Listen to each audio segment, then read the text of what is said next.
जति बेला मैले काम सक्छु घरको त्यति बेला मैले खोलिदिन्छु भनेर यशोदा माताले भगवानकी सालाई बाँध्न थाल्नुहुन्छ।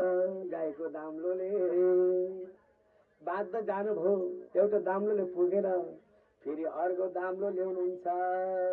त्यो दाम्लोले बाँध्दा पनि पुगेन, फेरि अर्को दाम्लो ल्याउनुहुन्छ।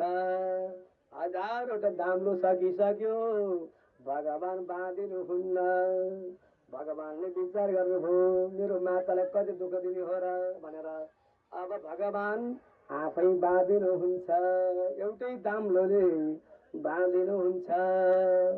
अनि यशोदा माताले भन्नुभयो, बल्ल बल्ल मैले बाँधे, अब म काम धन्दा गर्छु भनेर अगाडि बढ्नुहुन्छ। भगवानलाई ऋषिले घमण्डले बाँध्छु भन्नुभयो भने कहिले पनि बाँधिनुहुन्न, यो पनि जान्नु होला।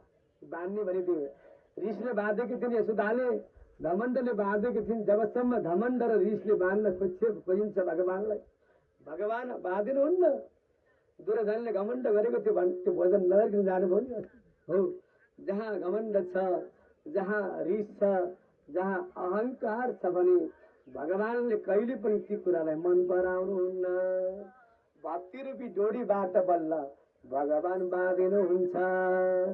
जति पनि डोरी ल्यायो 2 अङ्गुल पुगेन, 2 भन्यो के हो त भन्दा भक्तको हृदय पनि शुद्ध हुनु पर्यो अनि बल्ल भगवान बाँधिनुहुन्छ।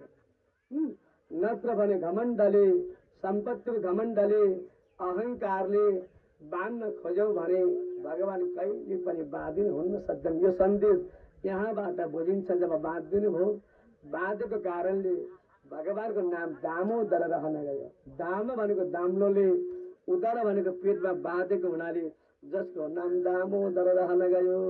दामोदर भगवानको। अनि भगवान अब बिस्तारै बिस्तारै खेल्नु थाल्नुभयो।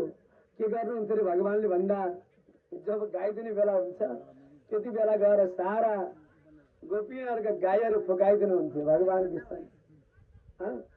अनि यशोदा मातालाई गएर गोपीले भन्छन्, हे यशोदा माता, हजुरको छोराले त यति दुःख दिएको, गाई दुहुनुभन्दा अगाडि पाछो फुकाइदिन्छ, के गर्ने हो?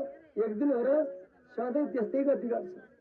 यशोदा माताले भन्नुभयो, बाछा फुकाएर के भयो त नि, बाछा दुध खान्छन् भन्दा दुइसकेर फुकाउनु त हो त नि, नदुध बाछा फुकाइदिएपछि के गर्ने हो भनिसकेपछि यशोदा माताले गाली गर्नुहुन्छ, अलि राम्रोसँग बाँध्नु, त्यो बच्चा हो, त्यो केराटी हो, त्यो सानो बच्चा छ, राम्रोसँग बाँध्नु नि गाई, अनि फुकाउनु सक्दैन भन्दा गाली गर भन्दा